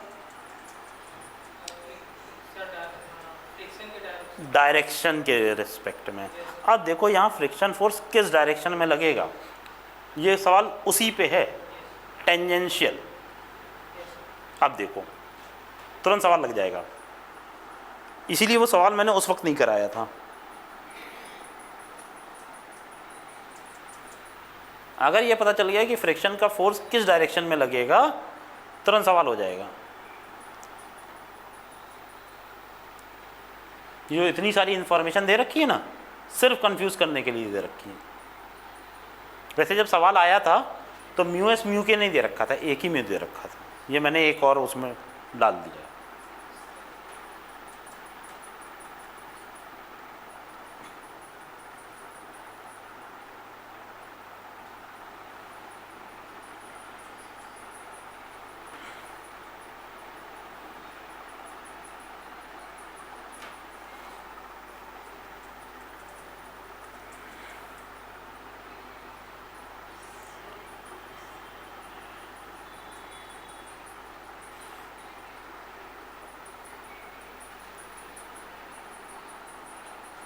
अच्छा, इसके सर ऊपर ही लगेगा। हाँ ऊपर लगेगा। Very good. क्यों लगेगा ऊपर? सर क्योंकि सर अगर ये बॉडी कहाँ गिरना चाह रही है? नीचे सर नीचे गिरना चाह रही है। Very good. ये बॉडी देखो 2G नीचे लगेगा। Yes very good. जब 2G नीचे लगा तो फ्रिक्शन फोर्स किधर लगेगा? सर ऊपर लगेगा, क्योंकि इसको अपोज करेगी टेंजेंशियल डायरेक्शन में। किस डायरेक्शन में? टेंजेंशियल। यानी जो फ्रिक्शन फोर्स लगेगा वो लगेगा इधर। अब ये लगेगा कौन सा, स्टैटिक की काइनेटिक? सर इसमें अब वो निकालो। एफ लिमिटिंग पहले निकालना पड़ेगा। यस सर सबसे पहले हमें अगर मोशन हो रहा है कि नहीं हो रहा है ये पता करना है। तो एफ लिमिटिंग कितना होता है? यह लिमिटिंग हो जाएगा sir mu S into N. What is the value of N here? मैं पूछ रहा हूं what is the value of N in this question? Sir 20। अच्छा, नॉर्मल रिएक्शन 20 कैसे आया? ये ऊपर की ओर। हम कांटेक्ट सरफेसेस कौन कौन से? नॉर्मल रिएक्शन हमेशा परपेंडिकुलर होता है सरफेस के। तो इधर 80 न्यूटन लगा, तो ये पलट के नॉर्मल रिएक्शन लगाएगा ना, पक्का? देखो कंफ्यूजन तो नहीं हो रहा है भाई। इधर तो वेट लग रहा है, उसके टेंजेंशियल उसने क्या किया? फ्रिक्शन लगाया। अब हम अगर मैं इस दीवार को धक्का दे रहा हूँ, मान लो, जब धक्का दूंगा तो ये फ्रिक्शन से मुझे रोकेगी कि नॉर्मल रिएक्शन से रोकेगी? पहले मुझे ये बताओ। नॉर्मल रिएक्शन से रोकेगी, ठीक है। फ्रिक्शन तो तब लगेगा जब कोई टेंजेंशियल डायरेक्शन उसको मिलेगी। हाँ, कंफ्यूजन तो नहीं हो रहा बेटा? तो यानी नॉर्मल रिएक्शन की वैल्यू क्या हो गई इस केस में? 80 हो गई भाई। 80 इसने लगाया, ये पलट के 80 लगाएगा। तो एफ लिमिटिंग की वैल्यू क्या हो जाएगी? पहले म्यू एस ले लें, 0.3 इंटू 80, तो डैट इज इक्वल टू 24। 0.3 है ना, 24 न्यूटन। तो क्या ये बॉडी गिरेगी? नहीं गिरेगी, क्योंकि एफ जो एफ अप्लाइड है that is less than F limiting. तो एक तो बॉडी रेस्ट में रहेगी, तो एक्सेलरेशन का कोई सवाल ही नहीं हुआ।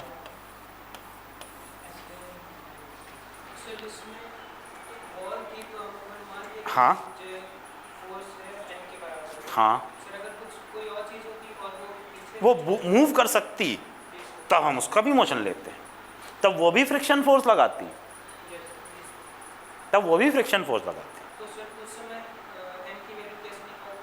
एन देखो फिर क्या होगा, एन इज इक्वल टू, हम मानेंगे N is equal to applied force minus F S, इस तरह से, ठीक है। सारे फोर्स मैंने क्या कहा, एफ बी डी बनाओ। जैसे ही एफ बी डी बनाओगे हर चीज़ क्लियर हो जाएगी। एक पॉइंट मास रखो, उस पर क्या क्या force on the body, not by the body, लगने वाली फोर्स, तुरंत क्लियर हो जाएगा, सारे फोर्स निकल जाएंगे, ठीक है। अब एक नेक्स्ट आते हैं एंगल ऑफ फ्रिक्शन पे।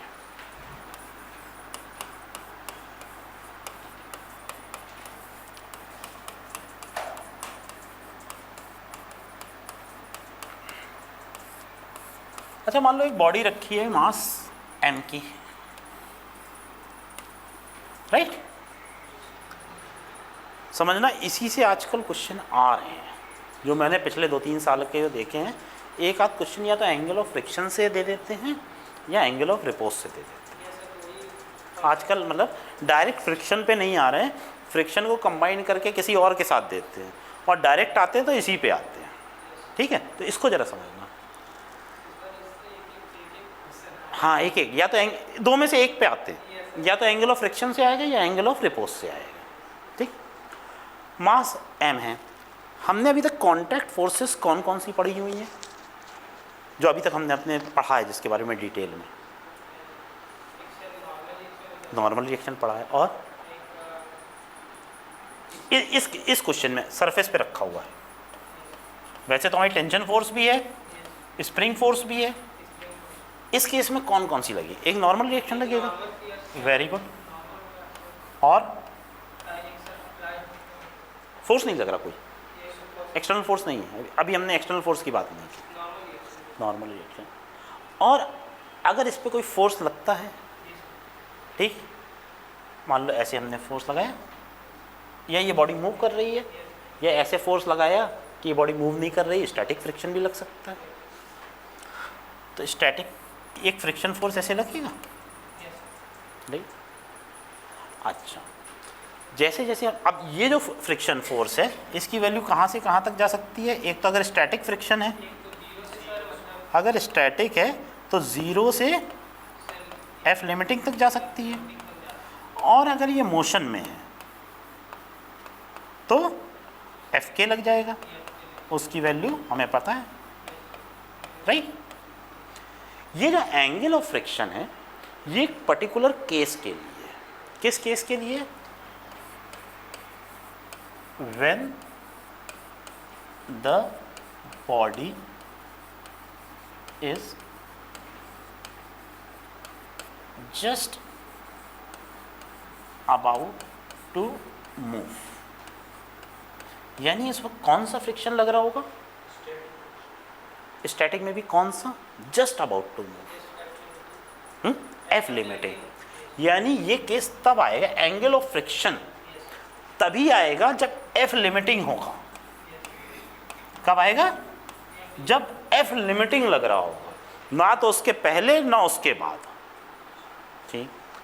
अच्छा, देखो दो कांटेक्ट फोर्स हो गई, एक हमारी नॉर्मल रिएक्शन और एक हम केस मान लिया एफ लिमिटिंग का ले लेते हैं, राइट। अच्छा, ये तो हमारी कांटेक्ट फोर्स है। वेट भी लगेगा mg, but that is not a contact force, वो तो ग्रेविटेशनल फोर्स है। तो इन दोनों का रिजल्टेंट ऐसे जाएगा, कांटेक्ट फोर्स का, दो कांटेक्ट फोर्स का हमने रिजल्टेंट निकाला। देखो नॉर्मल रिएक्शन ऐसे था, वेक्टर आप लोगों ने पढ़ ही रखा है, और ये हमारा एफ लिमिटिंग था, इसका रिजल्टेंट ऐसे जाए, राइट। यानी देखो, हम फ्रिक्शन फोर्स की एक डेफिनेशन और बोल सकते हैं कि friction force is the tangential component of the resultant contact forces. कह सकते हैं, देखो ये टेंजेंट के लॉन्ग लग रहा है, ये नॉर्मल के लॉन्ग लग रहा है, ठीक है। अगर मान लो एफ लिमिटिंग लग रहा है, उस वक्त ये एंगल थीटा है, उस थीटा को हम कहते हैं angle of friction. Angle of friction की डेफिनेशन क्या होगी? Angle between the resultant contact force या फोर्सेस when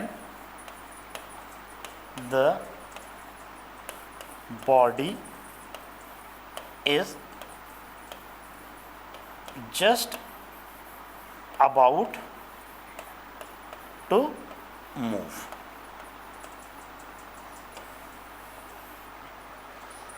क्या है डेफिनेशन?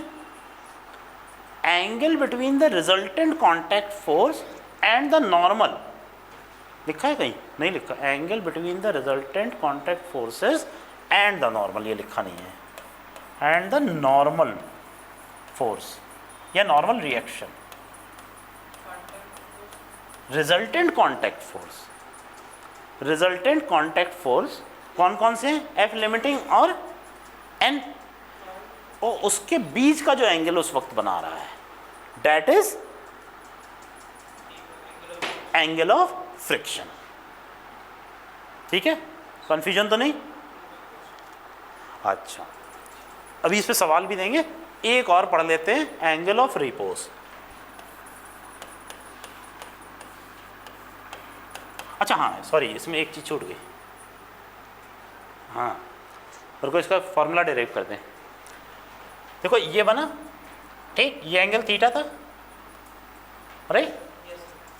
तो इसको हम पैरेलल शिफ्ट करके ऐसे रख सकते हैं, एफ लिमिटिंग वेक्टर को कर सकते हैं। तो टेन थीटा की वैल्यू क्या हो जाएगी? परपेंडिकुलर अपॉन बेस, परपेंडिकुलर क्या हो गया? F limiting upon normal reaction. F limiting का फॉर्मूला बताइए। Mu S into N upon N, N से एन कैंसिल हो गया, तो tan theta is equal to mu S.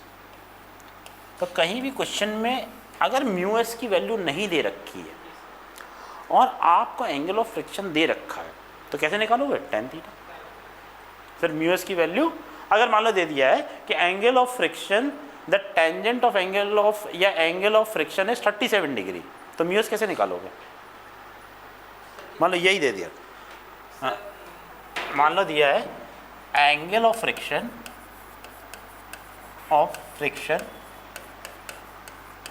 Is 37 degree, find mu S. या म्यू एस तो मैंने अभी डायरेक्ट दे दिया, मान लो कुछ और निकालने को दे दिया, फोर्स ऑफ फ्रिक्शन या जिसमें म्यू एस की जरूरत पड़े, जैसे मान लो मैंने बस tan 37 निकालना है आपको, यानी हमें कहा tan theta is equal to mu S. तो हमने 37 का तो ट्राइंगल पता ही है, ये क्या होगा 3, ये 4, तो tan थीटा की वैल्यू आ गई 3/4, 0.75। हमको म्यू एस पता चल गया। अब नॉर्मल रिएक्शन कुछ दे रखा होगी, बॉडी रखी है, म्यू एस निकल जाएगा।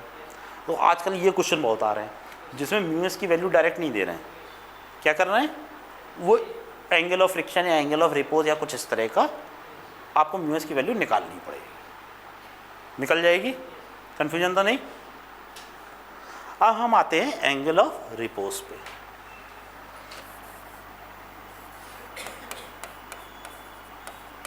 एंगल ऑफ रिपोज, अच्छा अभी तक हमने क्या किया था, प्लेन सरफेस पे ले रहे थे। एंगल ऑफ फ्रिक्शन किस पे था? प्लेन सरफेस पे। और कब था? जब लिमिटिंग वैल्यू लग रही हो, ठीक है। एंगल ऑफ रिपोज बिल्कुल सेम चीज़ है, बस वो कब लगती है? जब इंक्लाइंड प्लेन क्वेश्चन पे आ जाए। कब लगेगी? जब इंक्लाइंड प्लेन क्वेश्चन पे। मान लो ये आपका इंक्लाइंड प्लेन है, इसका दिया है एंगल ऑफ थीटा, यहाँ पे एक मास रखा हुआ है m, राइट, नीचे करेगा mg,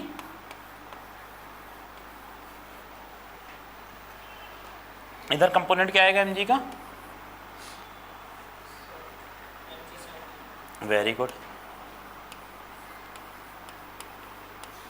इधर क्या कंपोनेंट आएगा? गुड। और क्या एक्ट करेगा मास m पे? नॉर्मल रिएक्शन, इधर नॉर्मल रिएक्शन। अब मैंने कहा ये मास स्लाइड करना चाहेगा, तो इसको रोकने के लिए एक फ्रिक्शन फोर्स भी लगेगा, वो इधर लगेगा, फ्रिक्शन फोर्स। अब अगर ये एंगल बहुत कम है, अच्छा तुम देखो कॉपी पे, कॉपी को रखो, इंक्लाइन करो जरा, ऐसे करो, हाथ पे करो, हाँ करो करो, ऐसे नहीं, लो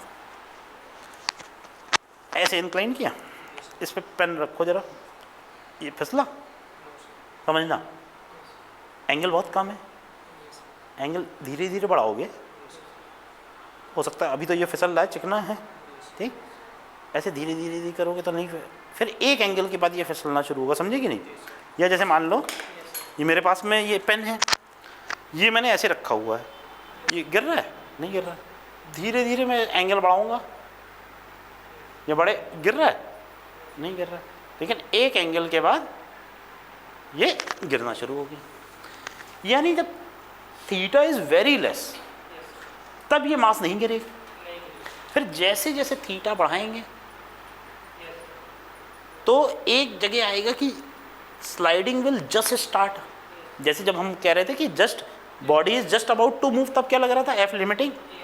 तो उस केस में वो थीटा जिससे जरा सा भी बढ़ाएंगे वो वही केस बनेगा एफ लिमिटिंग वाला। अच्छा, यानी इधर फ्रिक्शन फोर्स एफ एस लग रहा है। एफ एस की वैल्यू क्या होती है? Mu S. एफ एस की कोई वैल्यू नहीं होती, 0 से लेके एफ लिमिटिंग तक होती है, ठीक है।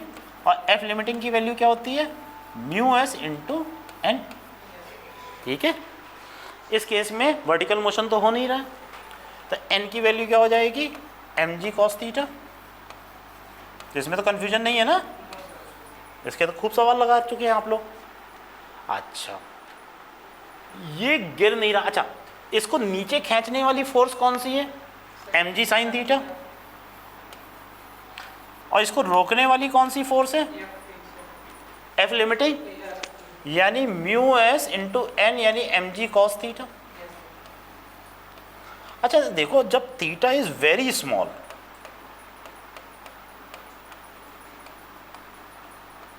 तब क्या होता है? Sine theta is small. देखो साइन 0 की वैल्यू क्या होती है? 0। ये स्मॉल होगा।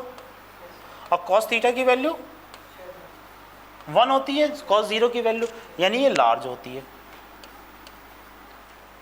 यानी ये कंपोनेंट इस कंपोनेंट से कम है। देखो इधर ज्यादा फोर्स लग रहा है, इधर कम फोर्स लग रहा है। इसका नॉर्मल रिएक्शन हुआ ना, एन किसके बराबर होगा? एम जी कॉस थीटा के बराबर। और फ्रिक्शन फोर्स की value mu S into N, तो म्यू एस एन की जगह एम जी कॉस थीटा, क्यों फॉर्मूला तो वही रहेगा एन के बराबर, ठीक है। तो देखो इस केस में ये वाली फोर्स ज़्यादा होगी और ये फोर्स कम होगी। अब जैसे जैसे हम थीटा बढ़ाएंगे तो बताओ साइन थीटा की वैल्यू बढ़ेगी कि कम होगी? बढ़ेगी। और कॉस थीटा की वैल्यू कम होगी। एक ऐसा थीटा आएगा जहां ये दोनों फोर्स बैलेंस हो जाएंगे। यानी क्या होगा? M G sine theta will be equal to mu S M G cos theta. अब इससे जरा सा भी एंगल अगर हमने बढ़ा दिया तो स्लाइडिंग स्टार्ट या मोशन स्टार्ट हो जाएगा कि नहीं? फिर कौन सा फ्रिक्शन लगेगा? काइनेटिक फ्रिक्शन, क्योंकि मोशन स्टार्ट हो गया। अभी तक कौन सा फ्रिक्शन लग रहा था? स्टैटिक फ्रिक्शन, ठीक है ना, कंफ्यूजन तो नहीं। तो इस समय पे जो एंगल बनाता है इंक्लाइंड प्लेन उसको क्या कहते हैं? Angle of repose. कंफ्यूजन तो नहीं बेटा? बिल्कुल वही आ जाएगा। देखो tan theta is equal to mu S, formula वही आया जो आपका किसका आया था? एंगल ऑफ फ्रिक्शन का, उसका भी म्यू एस आया था। वो कब था? नॉर्मल सरफेस पे, हॉरिजॉन्टल सरफेस पे। लेकिन वो एंगल किसके किसके बीच का था? वो resultant contact force and normal reaction के बीच में था। ये थीटा क्या है? ये इंक्लाइंड प्लेन का एंगल है, दोनों में डिफरेंस है, ठीक है। कंफ्यूजन तो नहीं? अच्छा, मैंने कहा एक इंक्लाइंड प्लेन है, एंगल थीटा, इसका एंगल है 30 डिग्री, ये मास है m, repose angle is angle is 45 degree, find acceleration of mass m। जरा अटेम्प्ट करो। ये 30 डिग्री है, theta is equal to 30 degree, repose angle is 45 degree.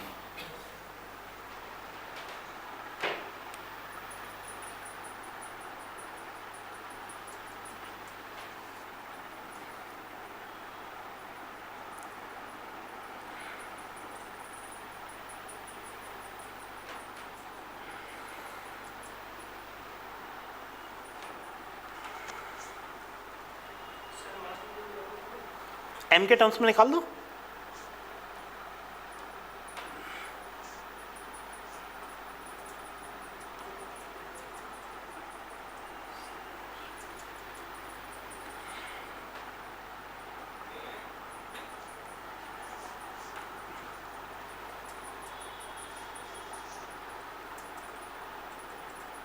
Answer वैसे अब तक आ जाना चाहिए।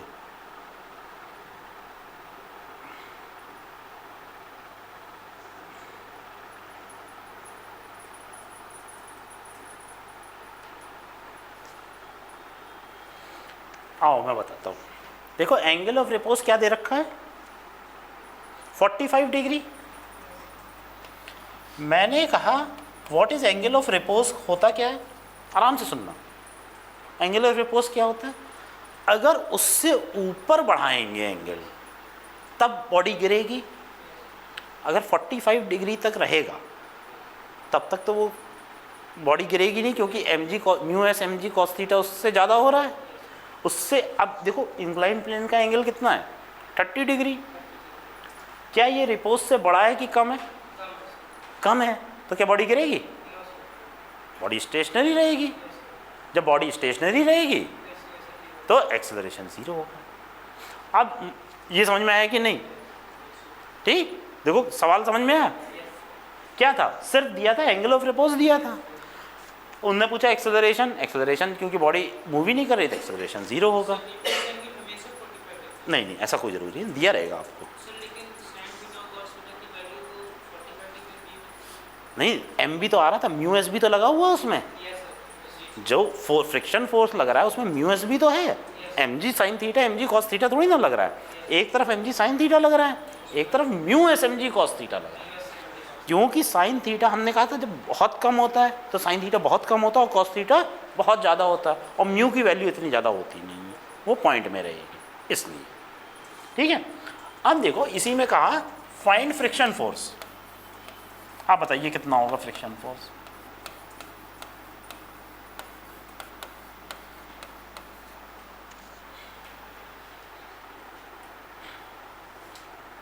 कैसे निकालोगे बेटा, सबसे पहले फ्रिक्शन फोर्स निकालने के लिए अब ये तो पता चल गया कि बॉडी स्टेशनरी है कि मोशन में।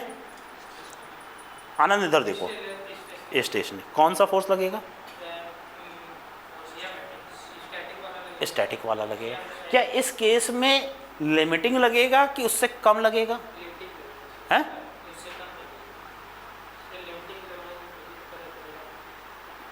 एंगल से पता कर लो ना, थीटा अगर रिपोज के बराबर है, हल्का सा बढ़ाओगे तो फिसल जाएगी, ये तो थीटा उससे कम है, दोनों तरीके से करेंगे। तो यानी कि इधर एम जी कॉस थीटा लग रहा होगा, एम जी साइन थीटा, और इधर क्या लग रहा होगा ऊपर, mu S M G cos theta, right, यही लग रहा होगा। अब बताओ फ्रिक्शन फोर्स कितना लगेगा, यही तो लगेगा कि ये लगेगा ऊपर वाला, ऊपर वाले की वैल्यू कितनी होगी, ये mu S M G cos theta was limiting friction.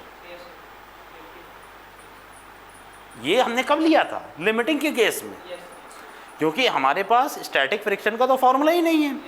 इस केस में ये बताओ ये लिमिटिंग लगेगा, एफ अप्लाइड के बराबर, एफ अप्लाइड किसका है ये, तो सीधे सीधे एम जी साइन थीटा लग जाएगा, तो आंसर निकाल लोगे। अब जो आप कह रहे थे पहले एफ लिमिटिंग निकाल लें, बहुत अच्छी बात है। तो एफ लिमिटिंग का फॉर्मूला क्या है, mu S into N, right, mu S into M G cos theta, इसमें कोई कंफ्यूजन नहीं। म्यू एस की वैल्यू कैसे निकालोगे, रिपोज एंगल दे रखा है, तो mu S is equal to tan theta, right, यानी 1045 यानी 1, तो म्यू एस की वैल्यू हमको मिल गई 1। तो एफ लिमिटिंग की वैल्यू क्या आ गई, एम जी कॉस थीटा, है ना, तो हम लिख सकते हैं एम जी कॉस 30, राइट, लिख सकते हैं कॉस 30 की वैल्यू 82, और नीचे की ओर कौन सा फोर्स लग रहा है, mg sin 30 यानी mg/2, ये कितना आ रहा है 1.732/2 यानी 0.8 ना, यही आएगा।